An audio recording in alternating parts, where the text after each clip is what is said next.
Diga lá, Ana. Bom, Paula, recomendo muitíssimo o artigo do nosso mestre Alexandre Garcia. Foi um artigo com análise, né, que bons jornalistas devem fazer. Eu tenho muito orgulho de trabalhar ao lado do Alexandre Garcia e uma honra, né, de poder ler esse tipo de material aqui na Revista Oeste. E tem um ponto ali que o Alexandre menciona que eu acho importante, aliás, vários, né? Mas eu acho que até como mulher, como esposa, como mãe, a Michele Bolsonaro, a gente pode discutir, debater se o timing não foi correto, se agora que o Flávio recuperou alguns números em algumas pesquisas. Mas a questão, Paula, é que não houve apenas críticas a Michele Bolsonaro como ex-primeira-dama, como esposa do presidente Jair Bolsonaro. Houve ataques vis, covardes. A Michele foi... Nomes horríveis foram colocados ali. A Michele foi xingada de muita coisa e ser xingada pela esquerda é uma coisa, mas a Michele esses ataques vis, eles vieram de pessoas em torno, principalmente do Eduardo Bolsonaro. E o Flávio Bolsonaro poderia ter estancado isso, ele poderia ter dito, olha, chega, deu, eu tenho os meus problemas com a Michele, mas agora todos nós temos que derrotar o PT. Ele fez até um vídeo sobre isso em janeiro desse ano, não foi atendido. Depois, o próprio presidente Jair Bolsonaro escreveu uma carta e usou a palavra ataques, pedindo para que os ataques parassem. Eles não pararam. E aí eu acho que vai de cada um, não é, Paula? Você tentar até quando, né, o copo derrama para um, para outro. E aí o Alexandre Garcia menciona uma coisa, né, principalmente sobre o Ciro Gomes, no Ceará. É difícil engolir Ciro Gomes. Eu acho que num segundo turno a gente realmente tem que tirar o PT de tudo quanto é lugar, de qualquer estado do Brasil. Mas por que não, num primeiro turno, a gente considerar o senador Eduardo Girão? E aí foi essa a frase do artigo do Alexandre que chamou muito a minha atenção, que Churchill se aliou a Stalin, mas que aquela guerra não tinha segundo turno, e é bem por aí. A gente precisa começar a colocar esses nomes no Ceará, na Bahia também, senão a gente vai ficar, não, bom, a aliança tem que ser feita na Bahia com o mal, então a gente vai fazer. Foi exatamente pensando assim que foi colocado goela abaixo de toda a direita que deveria ser feita uma aliança com Hugo Mota e com Davi Alcolumbre. Ah, mas é porque eles vão por causa das comissões, mas o Hugo Mota, principalmente, ele vai pautar a anistia e não pautou.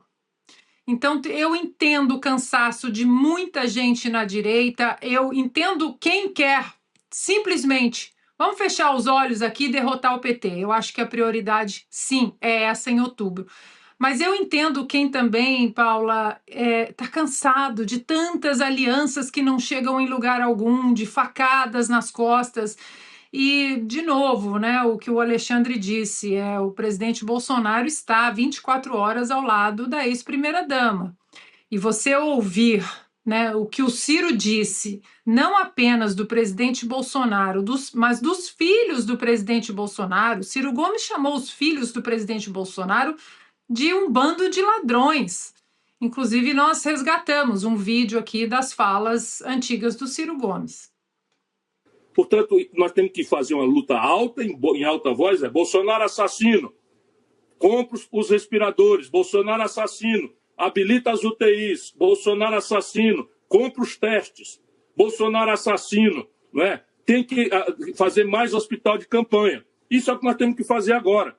E Bolsonaro assassino tem que fazer isolamento radical. Portanto, Bolsonaro assassino tem que indenizar o povo para ficar em casa. Caixa Econômica tem que entrar em regime de emergência, turno de 24 horas. Esquece o negócio de burocracia, pune depois com o décuplo da devolução do dinheiro, com cadeia.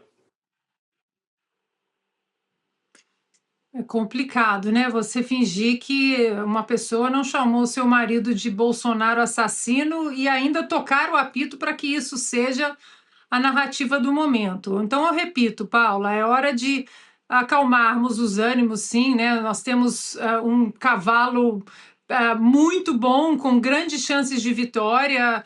A direita como um todo, o cansaço do brasileiro no campo social, no campo econômico, no campo jurídico, principalmente. O próximo presidente que será eleito nesse ano indicará quatro ministros para o Supremo Tribunal Federal. Então, nós precisamos achar um consenso. Aqueles que estão criticando a Michelle, eu entendo pelo timing, né, pelos 100 dias de um momento tão importante, mas é preciso também fazer com que o outro lado pare, cesse os ataques. Esses ataques eles têm que parar dos dois lados, porque mais 4 anos, não apenas de um governo Lula, mas de um Supremo Tribunal Federal, com mais 4 indicações do Lula, o Brasil não aguenta, Paula. Quer complementar, Augusto? Sim, eu vou manter o que eu venho dizendo aqui, eu acho que assim, nós estamos assistindo a uma festa do amadorismo político. Pegando o exemplo que a Ana deu, você elege, como foi feito na Segunda Guerra Mundial, o inimigo principal. No caso do Brasil, é o Lula, o governo Lula neste momento. Na Segunda Guerra Mundial, o Churchill e o Roosevelt tiveram de engolir do Stalin até o Tratado de Não Agressão contra a Alemanha. O Stalin só entrou na guerra ao lado dos aliados porque a Alemanha quebrou, faltou com a palavra, rasgou o acordo e invadiu a União Soviética, a Rússia, a União Soviética, né, no caso, como era o nome daquele conjunto de países dominados pelo comunismo, pelo Stalin. Eles engoliram tudo do Stalin, porque senão eles não venceriam o nazismo, a Alemanha nazista. Eu acho que esse não é o momento de ficar brigando.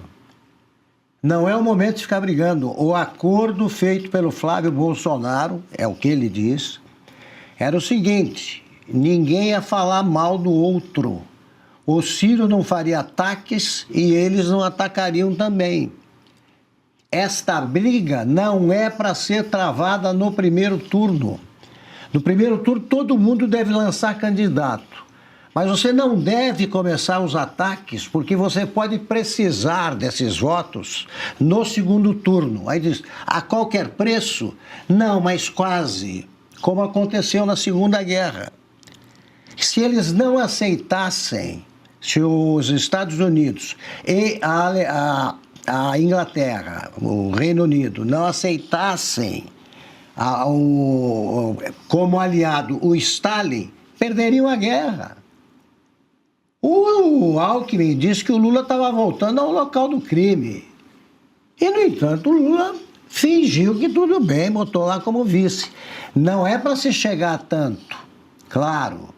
Mas o que foi combinado era o silêncio, um pacto de silêncio, para acabar com isso. Porque se você olhar o que foi dito lá atrás, um do outro, você vai pegar coisas de presidentes de partido aí que não acabam mais.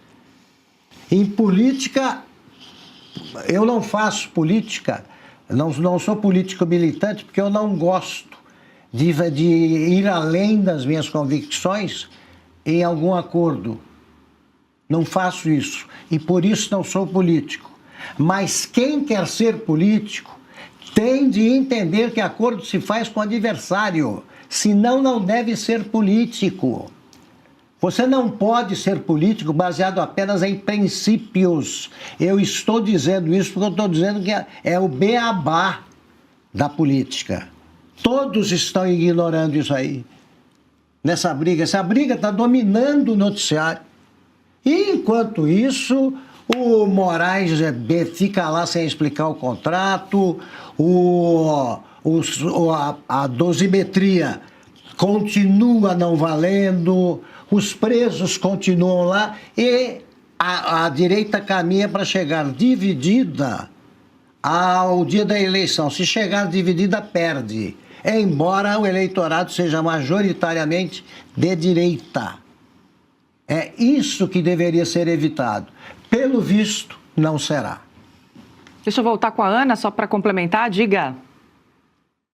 Não, é para dizer que concordo com o Augusto nesse sentido e sempre falo da eleição aqui de 2024, né? Donald Trump abriu o guarda-chuva e disse, olha, até você que não gostava de mim, venha para cá, vamos derrubar o Joe Biden, vamos derrubar essa extrema esquerda na Casa Branca. E isso foi muito importante, né? Esse abraço, os braços abertos de Donald Trump, até para quem não gostava dele, né? Mas, eu repito, os ataques precisam cessar dos dois lados, mas não era sobre isso que eu queria falar não, Paula. Eu só queria agradecer ao Alexandre Garcia, porque hoje no artigo dele, eu aprendi uma palavra que eu não sabia, garatujas. Então, Oeste também é cultura. Muito obrigada, Alexandre. Eu não conhecia essa palavra e hoje eu estou uma palavra mais inteligente por causa do seu artigo. É um sinônimo de garrancho, né? Sinônimo de garrancho. Agora, eu não vejo, voltando um pouquinho, eu não vejo ninguém do lado da direita decidir, porque a briga na direita, decidir votar no Lula. Eu não creio que alguém, por causa de racha na direita, vá votar no Lula. E a gente tem que pensar que a eleição não termina o mundo, não termina o Brasil.